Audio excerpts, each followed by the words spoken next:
சங்கரன்கோவில் தீப்பெட்டி தொழிற்சாலையில் தீ விபத்து. தென்காசி மாவட்டம் சங்கரன்கோவில் புதுமனை 3ஆம் தெருவை சேர்ந்தவர் நந்தகுமார். இவர் அந்த பகுதியில் தீப்பெட்டி ஆலை நடத்தி வருகிறார்.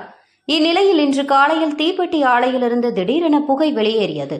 இதை பார்த்த அப்பகுதி மக்கள் உடனடியாக இது பற்றி சங்கரன்கோவில் தீயணைப்பு நிலையத்திற்கு தகவல் தெரிவித்தனர். அப்போது காற்றின் வேகம் காரணமாக தீப்பெட்டி ஆலையில் தீப்பற்றி எரிய தொடங்கியது. ஆலையில் உள்ள தீக்குச்சிகள் எரிந்ததால் அப்பகுதி முழுவதும் புகை மண்டலமாக காட்சியளித்தது. தகவல் அறிந்த தீயணைப்பு நிலைய அலுவலர் செல்வம் தலைமையிலான வீரர்கள் விரைந்து வந்து தீயை அணைக்கும் பணியில் ஈடுபட்டனர். இதில் ஆலையில் இருந்த தீக்குச்சிகள் எரிந்து கருகின. தீப்பிடித்தது காலை நேரம் என்பதால் ஆலையில் தொழிலாளர்கள் பணியில் இல்லை. இதனால் உயிர் சேதம் தவிர்க்கப்பட்ட சம்பவம் குறித்து சங்கரன்கோவில் டவுன் போலீஸ் நிலைய போலீசார் விசாரணை நடத்தி வருகின்றனர். இந்த தீப்பெட்டி தொழிற்சாலை விபத்து குறித்து சங்கரன்கோவில் அதிமுக முன்னாள் அமைச்சர் ராஜலட்சுமி நேரில் சென்று ஆய்வு மேற்கொண்டார்.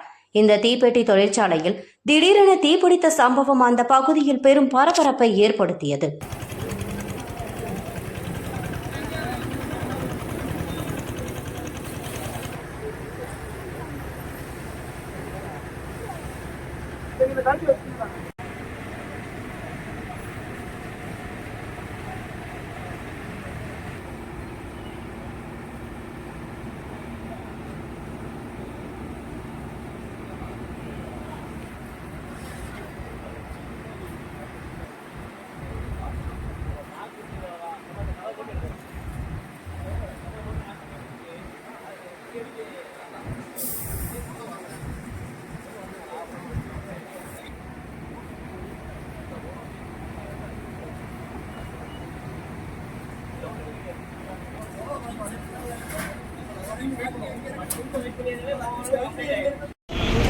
சரி,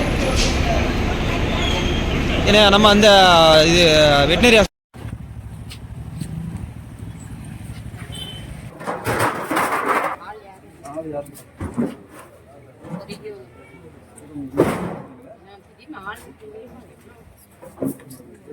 வாய்ஸ்